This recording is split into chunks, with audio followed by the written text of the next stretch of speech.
Good morning, Teach Better family, and welcome. It is Teach Better Today. I'm Katie Miglin, and I'm with Joshua Stamper, and we are starting your morning where we start every Monday, Tuesday, Wednesday, Thursday, and Friday on all your social media platforms. We are here to hopefully have some good conversation, drop some nuggets of information, get you kind of thinking whether you're getting ready in the morning or if you're driving to work. Maybe you're just sitting drinking some coffee, whatever it is. We are here to kind of just be a part of your day, and we're glad you're joining us. So if you're joining us in the comments, drop your name, where you're at, and what's your drink of choice for this morning. All drinks are available. Protein shakes, orange juice, apple juice, coffee, mimosa, whatever floats your boat. Ooh. And we'll be back in just about 30 seconds.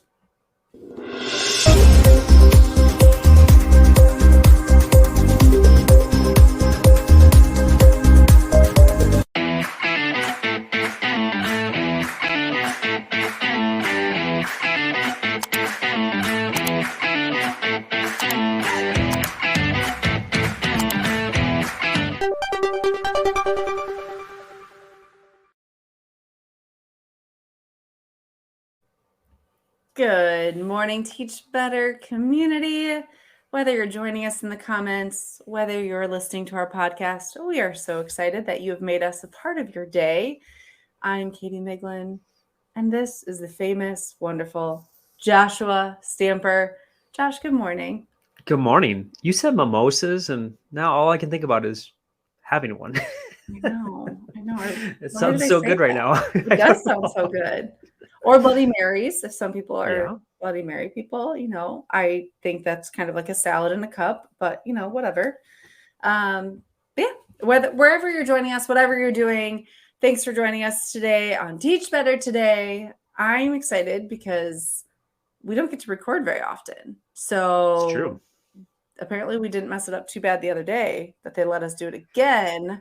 Or maybe we did and no one said anything. That could be. Yep, that's possible. Whatever. Okay, so Josh, I mean, I know we have like education stuff to get into, and there's like, Yes. real things that we'll discuss. But I've realized that people on our team, some people are big readers and some people are not. And one thing I don't know about you is where you fall on the spectrum of reading, like with your eyes and text. I enjoy it. Okay. I like to partake in it when I can. Okay. But it typically doesn't happen in large quantities unless I'm on vacation. Just due to the amount of people in my household.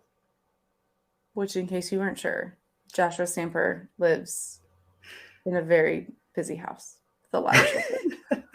I have a small fleet, yes. Yes, he may or may not be trying to create a football team. He's surpassed the basketball team. Although if you have a basketball team, you have subs. So you've managed that, yeah. Okay, so then follow-up question. You're a fan of reading, but what do you read? Like, what's your genre of choice? And so what do you lean on? Probably more like fantasy, sci-fi, futuristic type of stuff. Okay. I can get behind that. Like Scythe or like Ready Player One, that kind of. I've read both. I read Scythe, not Ready Player One. Yeah. Or Ready Player Two there's a sequel, but like stuff like that. It's more escape into some other world, have some fun. Now, of course, I have educational books that I read all the time. Right. But if I'm like looking for like pleasure, that's kind of where I go. What about you? What do you like to read? Well, okay, so yes, I like to escape most of the time. I would say like fiction is like the most general. I know like that's like encompasses a lot, but honestly, I could do like historical fiction, realistic fiction.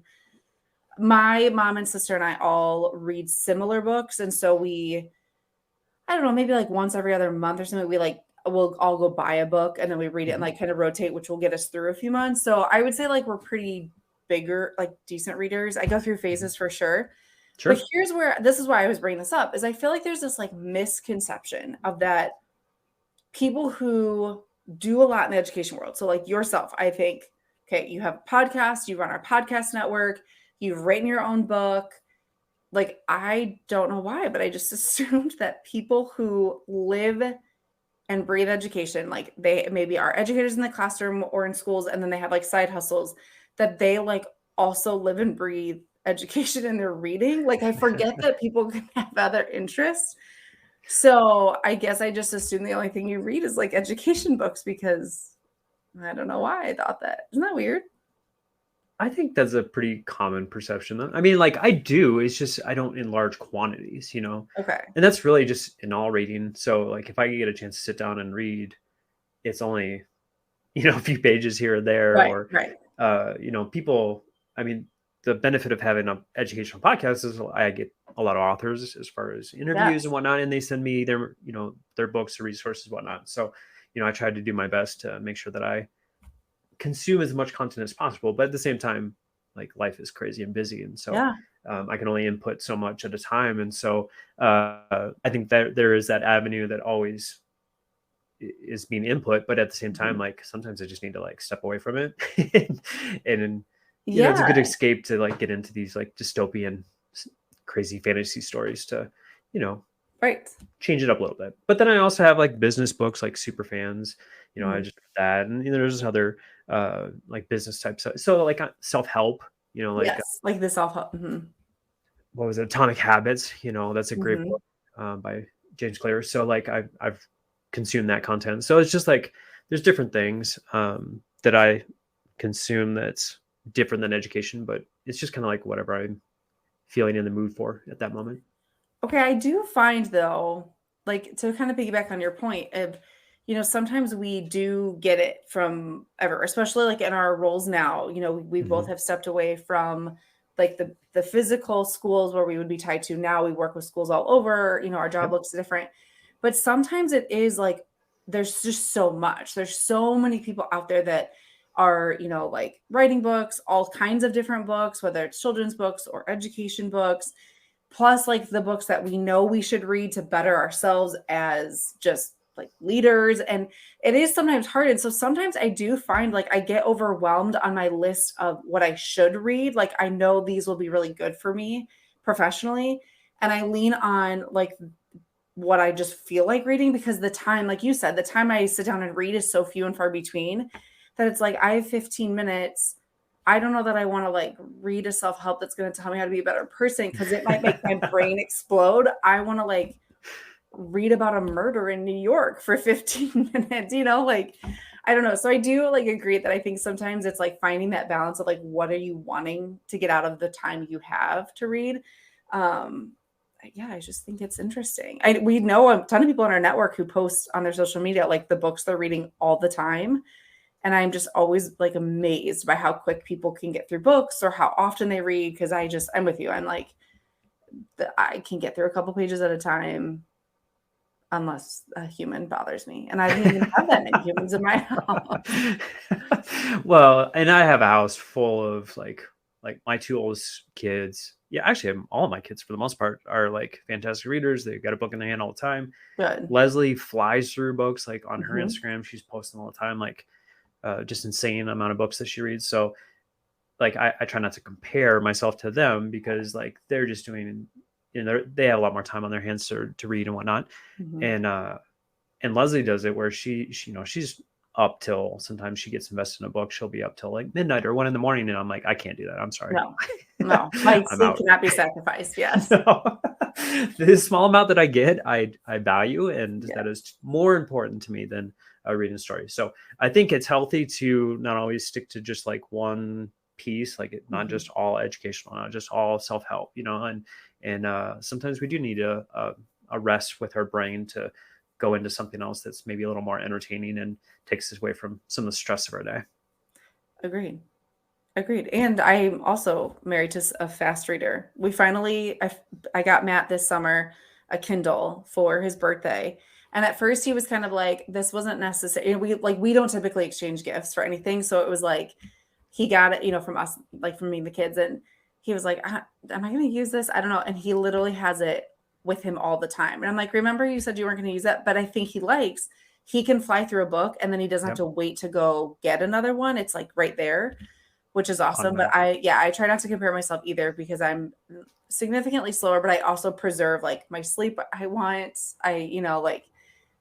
like the morning news. Like there's times he reads that I'm like, I have other things I'll do, but yeah, it's a good habit to have. But also if you're not a huge reader, audiobooks has been my new thing this summer. I got into a few of those and I've noticed that certain genres I can listen to better than I can read. Like I'm more invested. So if you maybe have like a trip coming up or maybe you have a long commute, I know we've talked about that on the show, but like consider after you're done with your Teach Better Today show, maybe listen to an audiobook, and that will be how you consume some of your fun reading if you're not someone that has a lot of time to sit and actually read. So and it allows you to multitask. Exactly. Yep. All right, Josh, we have a pretty good topic. I mean, this is pretty good, but we have a pretty good topic to get into. So are you ready to switch over to that? Yeah, love to. All right, let's do it.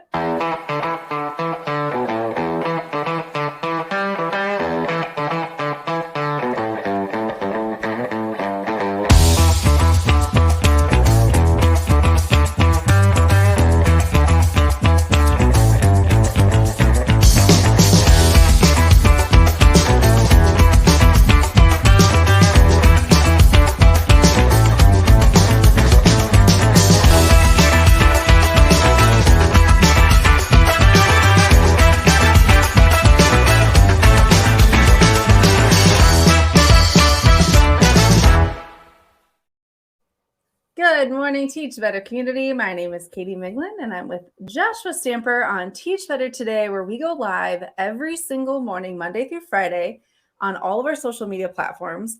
But the bonus then is that these are all turned into podcast episodes where you can find us on all of your podcasting platforms, and you can give us a 5-star review, leave us a great rating review, and do both. And then, but yeah, there's so many people who join us on their day-to-day. So many people jump in later. Whatever you're doing, we are glad you're a part of our community.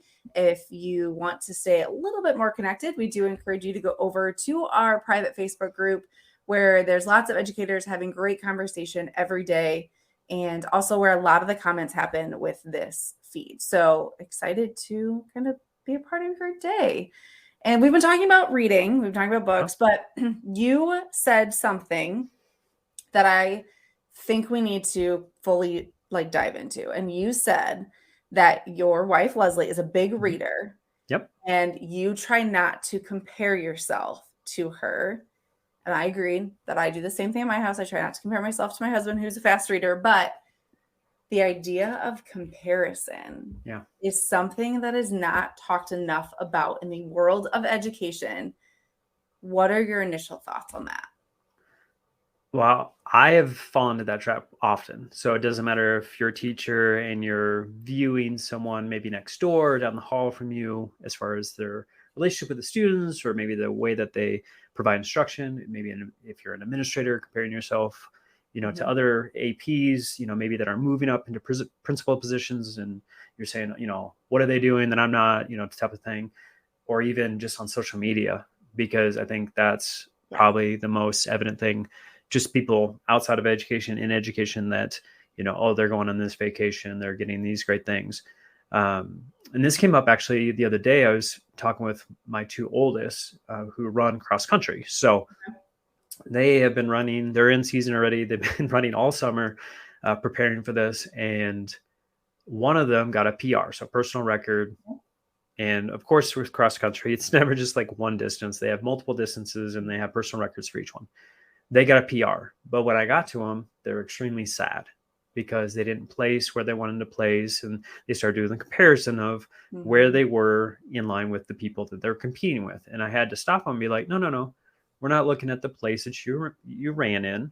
Let's talk about you and your time. You just beat everything that you've done prior to. Yes. You got a personal record. Like, let's put this in perspective.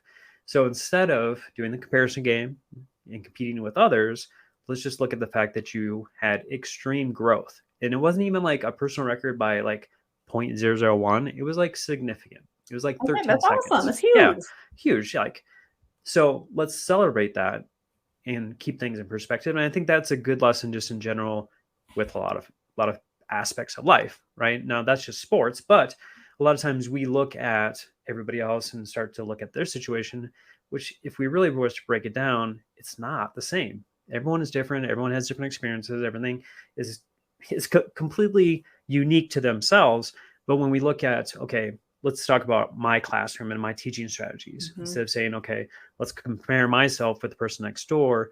No, how am I getting better in my instruction each day? What was I like 2 years ago when I was teaching? Have I, increased the structure that I've got in place? Are my teaching strategies more effective? Or my assessments better now than they were before? Like, there's a lot of components that we can look at and break down so that we might have our own personal record, and it doesn't have anything to do with the comparison and that trap that we so often put ourselves in, of looking at the other person on the other side of the wall and saying, I'm not as good as them. Well, and it doesn't even just have to be comparing like ourselves. It's also like, I know I was really bad at comparing how a student acted in one classroom versus my classroom. Like, why do they do work in that person's room? Or why do they seem to have a better relationship? I just had a conversation with an educator a couple weeks ago, and she was really upset because there was a team member who she felt like was connecting with students more than she was. Sure. And it was like, that's so easy to do. It's a natural thing. Like, we're not negating it, that it's a true, real feeling where we like naturally compare ourselves to others, or we compare situations that we're in to other people's situations. But the reality is, like you said, we can only really compare ourselves with ourselves. And so if you are struggling with relationships with students, think about what did I do yesterday, and how can I be a little bit better today to make those relationships stronger? If you felt like the teacher down the hall has these super awesome, engaging lessons, okay, well, what do you like about the lessons? How can you be a little bit better with what you do? Because sometimes it takes the mirror to remind ourselves, like, wait, I also have engaging lessons. My lessons just look different than theirs. Or, I have a strong relationship. Like, no, I'm not talking to them about sports, but we just spent 5 minutes talking about movies that came out recently. It's like, you're right. The situation looks different with every person because every person offers something different to the conversation, or, the whole thing. So only looking internally is so helpful, and not something I'm good at even a little. Well, it's similar to social media. Like, everyone that posts on social media, it's a highlight. It's something that's great. No one's going to like post about their crappy day. Like, nobody does that. So you have to understand, like, when you hear about a great relationship with a student, that's a highlight. Like, there's other things that are going on in that class that are not perfect and need adjustments. And so everyone has their flaws. You have to just understand that you may not see it. You only may see the highlights and, the wonderful things that are going on. But you have to understand that it's not perfect, and nobody is. But your mission should always be personally that tomorrow is better than the day prior. And also, when you're looking at social media, I think sometimes we get in the jealousy realm of like, that comparison leads into jealousy of like, oh, look at their picture perfect family, look at their picture perfect classroom, when really we should be looking at as celebrating the positive things. Because I'm not going to like record my children's meltdowns and post that, because that nobody else needs to see it. Everyone probably has their own meltdowns happening at their own house. We don't need to share that. But instead, looking at like, wow, Josh went camping with his family this weekend and had an awesome weekend. Good for him. That's awesome. Did that mean that there might have been tears from some human? Maybe. Did that mean that? Yeah, exactly. Does that mean that people didn't sleep through the night? Maybe Josh is tired when he's posting this. Like, we know all those negative things like are just natural part of life, but just because someone's not posting it doesn't mean they're trying to say like, look at me, my life is perfect. They're just spreading positivity because that's what we need more of in the world. So keep spreading the positivity, keep posting the positive things, but also just remind yourself, if you find yourself in that comparison game or in that jealousy trap, like, say, that's just a piece of their world. They're sharing the positive side. Doesn't mean that they're perfect, and either am I, and that's okay. And I love that you brought this up. I love that, something as simple as comparing your speed of reading is not something worth comparing to. So now, Josh, I will start texting you pictures of like meltdowns in our house just so that you feel like normal. please do, because I don't have those ever occur in my Right. house. Because your house is perfect because you guys just like, spend so much time outdoors, and you live in Colorado now and everything is like perfect with unicorns and rainbows. So That's not true. And I hope everyone watching realizes that yeah. yes, Neither one of our houses are perfect, guys. We have normal children that are going through all kinds of stuff, emotionally and physically. So yeah, but I won't post about that. I'm just going to share about all the wonderful views of Colorado and us climbing mountains. Right. And so then people like me who are ignoring a meltdown in the background can look at your mountains and go, tranquility. Tranquility. Just like my backyard. Exactly. All right, friends. Well, thank you so much for making us a part of your day. We hope that as you kind of continue on your day, whether you look at social media or pass the teacher in the hall, just remind yourself to just be a little bit better for yourself than you were yesterday. Don't fall into the comparison trap, but instead celebrate the positive things that are happening in your community and in your world. And we look forward to joining you tomorrow morning for another episode. Bye, guys. Hey, Teach Better community. Thank you so much for joining the Teach Better Today morning show every single weekday at 7 a.m. Eastern. We have so many resources for you outside of this live stream at teachbetter.com, including blogs, podcasts, and professional development that will bring our team to your school. Wherever you are listening from this morning, please make sure you are sharing and celebrating the incredible educators in this world. And hey, if you are listening over on a podcast to Teach Better Talk, we would love a 5-star review. The comments are always so entertaining. We'll see you tomorrow.